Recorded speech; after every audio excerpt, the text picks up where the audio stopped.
গোয়ালপুকুরের পাঞ্জিপাড়ার নিয়ামতপুর ভাটিয়াপাড়া এলাকায় শুটআউটের ঘটনায় গ্রেপ্তার 2, উদ্ধার আগ্নেয়াস্ত্র ও 1 রাউন্ড তাজা কার্তুজ। উল্লেখ্য, জানুয়ারি মাসের 6 তারিখ সন্ধ্যায় গোয়ালপুকুর থানার নিয়ামতপুর ভাটিয়াপাড়া এলাকায় শুটআউটের ঘটনায় গুলিবিদ্ধ হয়ে জখম হয়েছিল মোহাম্মদ ইরফান এবং মাহফুজ আলম নামে 2 যুবক। এই ঘটনা তদন্তে নেমে পাঞ্জিপাড়ার সাতভিটা গ্রামের বাসিন্দা আমজাদ আলী নামে একজনকে গ্রেপ্তার করে পুলিশি হেফাজতে নেওয়ার পর জিজ্ঞাসাবাদের পর ইসলামিন ওরফে ছোটু নাম ইসলামপুর থানার রামপুর এলাকার আরেক দুষ্কৃতীকে গ্রেপ্তার করে গোয়ালপুকুর থানার পুলিশ। উদ্ধার হয় আগ্নেয়াস্ত্র ও 1 রাউন্ড তাজা কার্তুজ। পুলিশের দাবি টাকা লেনদেনের কারণে এই ঘটনা, তবে এর পেছনে আরও কারা কারা যুক্ত রয়েছে তা অভিযুক্তের জেরা করে জানার চেষ্টা করছে পুলিশ।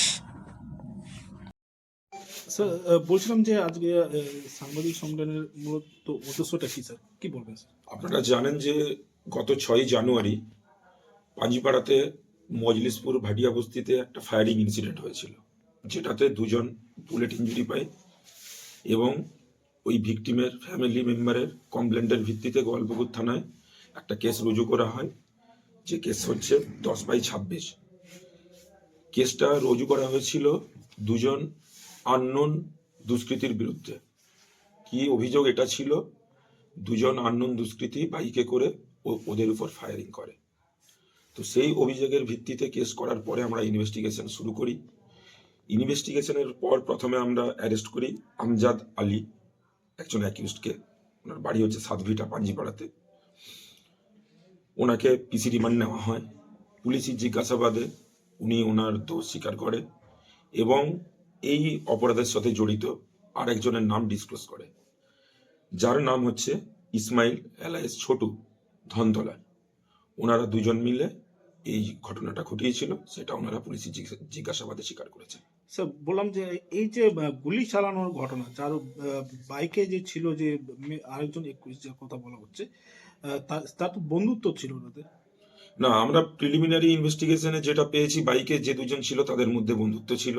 তারা মজলিসপুরে কোনো একটা তাদের রিলেটিভের বাড়িতে গিয়েছিল, ফেরার পথে এই ঘটনাটা ঘটে।